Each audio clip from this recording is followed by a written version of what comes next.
En el año 1852 nace en Tepecuacuilco, Guerrero, un hombre que marcaría la historia del arroz en el estado de Morelos y en México. Su nombre, Alberto Gómez Ocampo. Originario de un pequeño y desolado pueblo de escasa intervención y desarrollo económico, la pobreza y el abandono terminó por acaparar al pequeño pueblo ubicado en la Sierra de Guerrero. Era evidente, pues literalmente se volvió un pueblo fantasma, según cuentan las personas con mayor arraigo del pueblo aún vigente.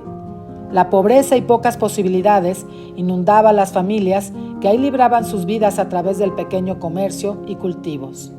En la sierra en esos tiempos no se contaba con las condiciones y el apoyo económico debido al aislamiento y los desastres del trance que generó en el país la Guerra de Reforma 15 años antes, y donde la vida en México marcaba una etapa hostil y delicada en las cuales también el estado de Guerrero tuvo terribles consecuencias.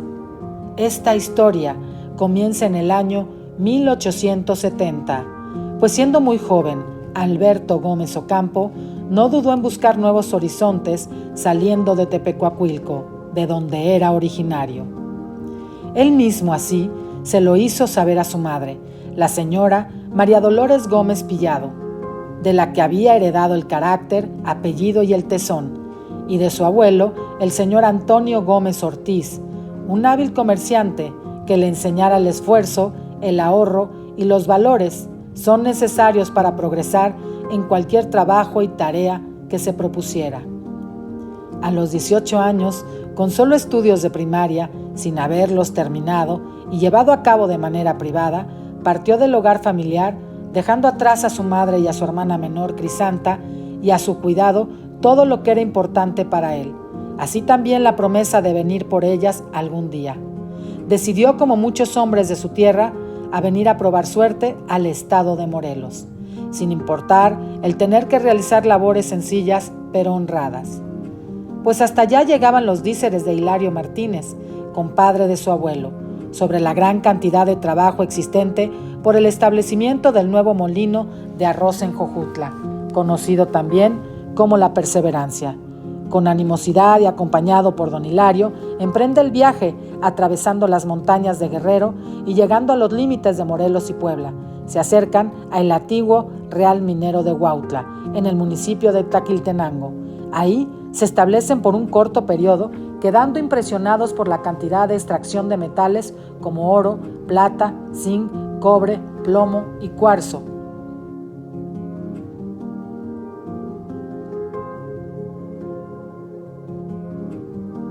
Morelos se encontraba en época de cambio y desarrollo. Desde la zona sur-oriente del estado, el buen clima y la calidad de la tierra ofrecían una gran promesa en el desarrollo de cultivos en diferentes productos como lo eran el melón y la caña de azúcar, entre muchos otros. Corría el año 1870 y meses después de su estancia en Huautla, él, ya en Morelos, acepta el trabajo de peón que le ofrecen en la hacienda de San José Vistahermosa, cuyo propietario era el señor Ignacio R. Vargas, acostumbrado al vigor y a la disciplina, además del deseo de superación. Aprende y escala en diversas actividades. En estos quehaceres probó su esfuerzo y capacidades, agradecido por la confianza depositada en su buena disposición al trabajo. En algo o mucho ayudó a su compadre, aquel que tenía el encargo de ver por él y llevar noticias de lo que ocurría en estas tierras, recomendándolo con algunos paisanos y que además le enseña a elaborar jabón para que lo ofrezca vendiéndolo a los conocidos. En este intercambio descubrió que tenía buen ojo para el negocio, buena tinada para mercadear y una buena visión para invertir las ganancias, las que iba acumulando para iniciar otros negocios.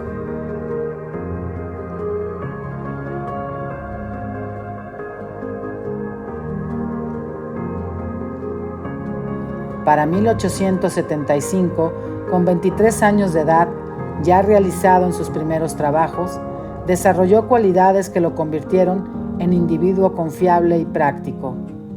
Para el año de 1882, y habiendo pasado de labrador a comerciante, hasta se dio el gusto de practicar la carpintería y su pequeña fortuna ya estaba medianamente invertida en tierras de cultivo, compra, venta y siembra de maíz, frijol, alfalfa, calabaza, árboles frutales y el incipiente cultivo del arroz.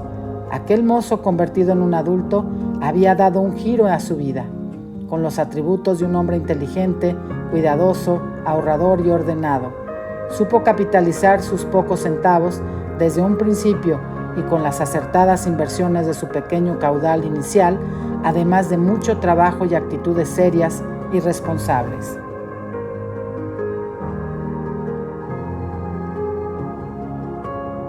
Ya todo un hombre, en 1883, se casa con Francisca Mastacci, con quien procreó 4 hijos: Santos Carlos, nacido en San Nicolás Obispo; María Lorenza Elena, nacida en Hacienda de San José Vistahermosa; y María Francisca de la Luz, también nacida en Vistahermosa; y María Elisa Raquel, la única nacida en Jojutla en 1894.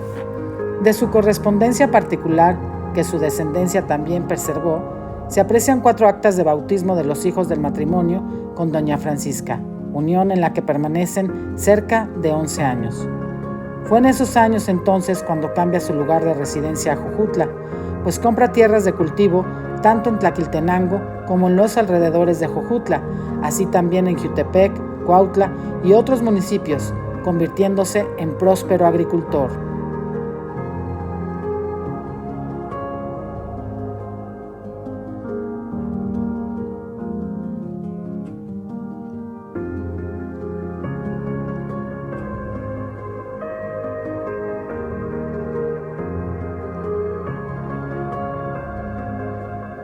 Al quedar viudo, en el año de 1894, Alberto vuelve a contraer matrimonio 3 años después.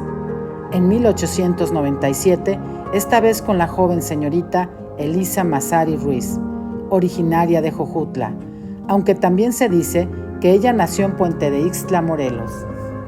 Para la boda religiosa, el vestido o atuendo fue comprado en la Ciudad de México en un almacén que importaba estas prendas de España y Francia.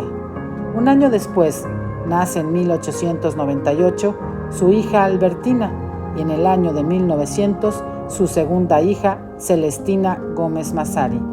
Habían transcurrido ya 20 años de su llegada al estado de Morelos y para entonces había logrado un buen patrimonio, el que acrecentaba aún más con gran acierto.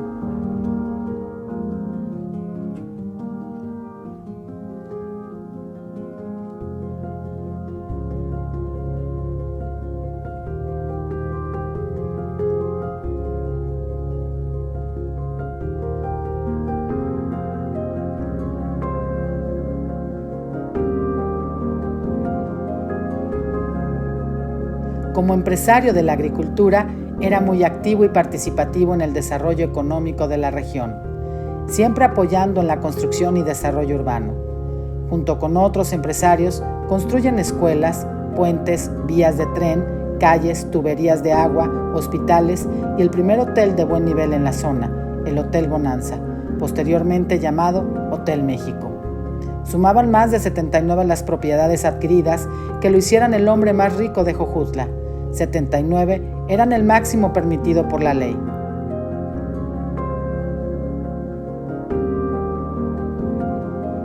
En el cultivo del melón y otros frutos que don Alberto sembraba, también contaba con clientes que le compraban para distribuir su producto a nivel nacional e internacional, sobre todo el melón. Era la empresa Clemente Jacks, que le comprometía prácticamente la mayoría de la cosecha, que era siempre de primera calidad. Los agricultores y campesinos lo admiraban por sus atinadas y excelentes cosechas, en las que muchos de la región se guiaban por sus atinados logros en la agricultura, así que se decía mucho: si don Alberto ha sembrado, todos lo haremos a la par de él, pues sus cosechas siempre son seguras. Así era como lo concebían, pero además solían decir los pobladores de Jojutla cuando preguntaban si don Alberto era originario de Jojutla. Decían: don Alberto no es de Jojutla, Jojutla es de don Alberto. Con la gran admiración, confianza y agradecimiento que tanto pobladores, sociedad, campesinos y políticos le tenían, y a ello se le debe el mérito de reconocerle que al mejorar la calidad del arroz y su cultivo, que comenzó a experimentar y a cultivar con gran éxito, es que lo invitan por medio del Ministerio de Economía a la Feria Universal en París, Francia, en el año 1900, donde es condecorado con el premio como el productor del mejor arroz del mundo, explícito en una medalla de bronce que le es otorgada.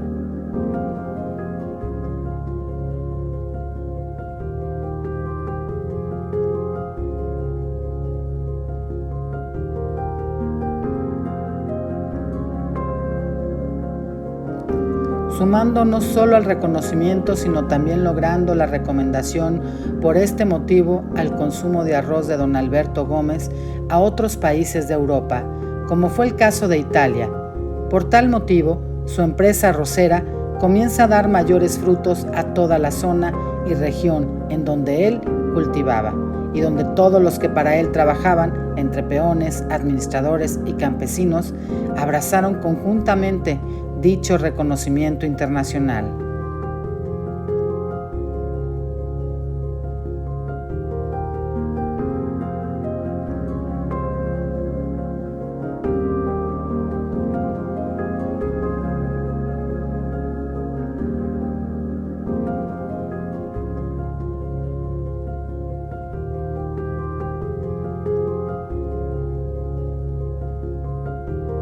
Pero los tiempos de bonanza en Jojutla son obstruidos y víctimas de la Revolución Mexicana. Zapata, a cargo del Frente Revolucionario del Sur, se impone con su lucha a destruir y perseguir a todos los hacendados y empresarios de la agricultura de la época, despojándolos de sus bienes, destruyendo los molinos y capturando a los empresarios, porque en su idea de generar justicia daba vida a su lema, tierra y libertad, la cual puso en riesgo no solo la vida de don Alberto, sino también la de su familia y amistades más cercanas.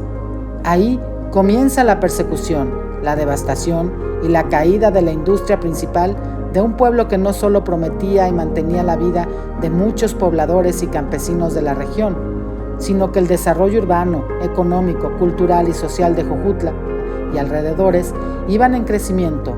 Pero una vez entrando el ejército zapatista, no solo se destruye y anula el avance de un pueblo que se había levantado de muy poco, un pueblo que unido logró generar el mayor capital económico en todo el estado de Morelos en esa época.